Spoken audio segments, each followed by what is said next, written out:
Hey,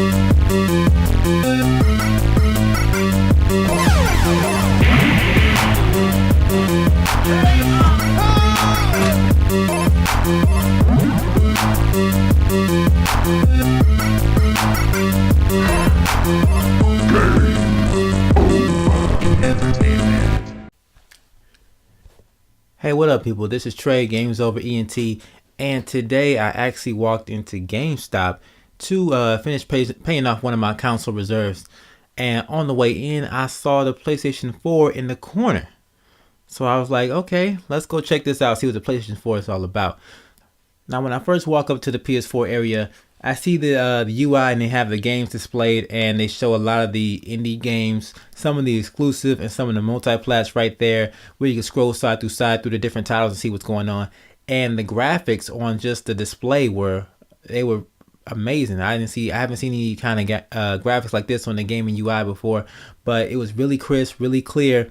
It was displayed on a Sony TV, so Sony TV, Sony PlayStation, of course, are advertising both of their products at the same time. Awesome. But I must say it was really clear, really crisp, and I really like that. Now looking at the console itself as a unit, it's actually bigger than I anticipated, so it has some girth to it. It was behind a lock case, so I didn't get a chance to actually touch it to see what it feels like, of course, but it's I'm gonna say it's about the same size as a PS3 Slim, maybe bigger than a PS3 Slim, and it's a good square foot. I'm gonna say probably a little bigger than that, but that's the size it is. Most of the exterior is matte. It has a few glossy areas, but most of it's matte. And I got my hands on the PlayStation 4 controller for the first time, which is noticeably wider than the DualShock 3. And it also features some grip pads on the back of the where you grip the controller, which in turn produces more friction that prevents you from dropping the controller, and maybe if you get bumped, you won't drop it. It has a lot more weight than the DualShock 3. So this thing feels like it can take a hit and keep on ticking. So if I accidentally drop this thing, I got a feeling that it's going to be all right. The mini USB has been changed to a micro USB port. The start and select buttons are gone, which is a big change for me, because I was trying to pause one of the demos at one point in time. I was like, how you pause this thing? So that's a change. And the R2 and L2 buttons are noticeably different too. They are kind of curved, and I didn't have a chance to really check out their responsiveness, how they work in the gameplay, because the game I actually was demoing did not use those controls. And also the same thing with the touchpad in the middle of the controller. The game I was using did not use that feature, so I didn't get a chance to check that out either. So both of the thumbsticks, the left and right one, are smaller, and you can feel that when you hold it in your hands. Definitely, they are convex now. Like they have a little border around the thumbsticks. And then the inside is kind of convex, which means it sucks in. And so you can just rest your thumbs right in the middle of that, as opposed to the DualShock 3, which was concave. You know, you just stick them out and you just rotate them around. But these feel like they can actually be clicked a lot more easier. And so using the R3 and the L3 won't be much of a hassle. It'll be pretty precise, pretty accurate too. Now, the only game I was able to demo that I actually wanted to demo was the Knack. I wanted to see what Knack was all about. It was a PS4 exclusive, and everything else that was available for demoing at the time was all indies, and everything else was just videos, and we all seen the videos of the games by now.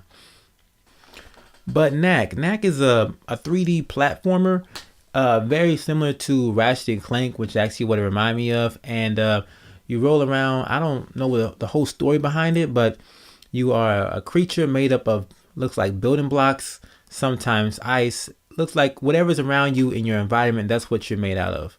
And you punch objects, and you can if you punch a certain object, or like I don't know what the hell I'm talking about, but you punch a certain object, you get bigger and bigger and bigger, and you go through beating up the bad guy throughout the town.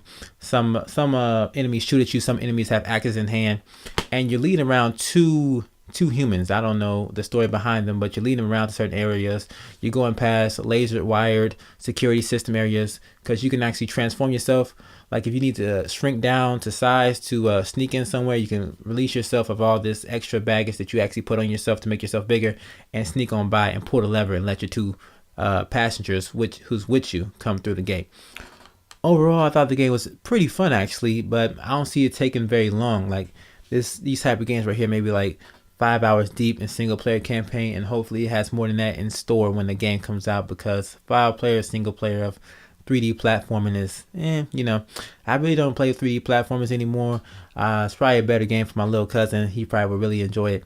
So I might get that for him for this Christmas coming up. So overall, what I think about the PlayStation 4, I think it's going to be a good system. I really like the controller. The controller is a lot better than the PS3. I can't lie. And the short portion of the UI that I actually saw, the dashboard, it was clean. It was crisp.